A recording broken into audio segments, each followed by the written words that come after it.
Ok, alors dans cette vidéo, on va parler des alias. C'est quoi un alias? Le mieux, c'est que je vous l'explique avec un exemple. Enfin, mon exemple. On va dire que j'ai pris, par exemple, moi, mon compte, c'est john.compteweb.com. Ça me plaît pas. Ok, au moment où j'ai fait le compte, c'était pratique. Mais maintenant, on va dire que je veux un vrai nom de domaine pour ce compte-là. Par exemple, je veux acheter le nom de domaine le site de john.com. Ça me plaît plus.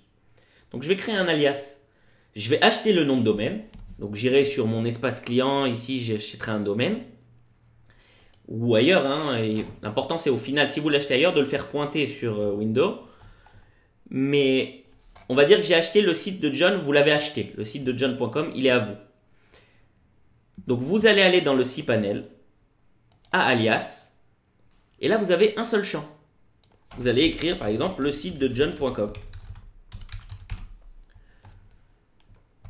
Bon, je peux le faire, mais ça ne va rien donner puisque le site de john.com ne m'appartient pas. Ça se trouve, c'est un site qui appartient à quelqu'un. On va essayer de voir. Ça serait marrant. Non, il n'existe pas. J'aurais pu l'acheter, je crois. Voilà, il me dit que j'ai bien créé l'alias. Donc, si le site de John vraiment m'appartenait, eh bien, tout simplement, le site de john.com enverrait le même contenu que je peux voir dans john.compteweb.com. C'est-à-dire que j'ai donné un alias à mon hébergement principal, qui aujourd'hui s'appelle john.compteweb.com, et bien maintenant il peut s'appeler aussi le site de john.com. Il va montrer exactement le même contenu. C'est-à-dire que si je vois en termes de fichiers, tout ce que je mettrai dans public HTML, ici, et ben dès que je taperai le site de john.com, et ben je verrai la même chose. C'est tout simplement ça un alias.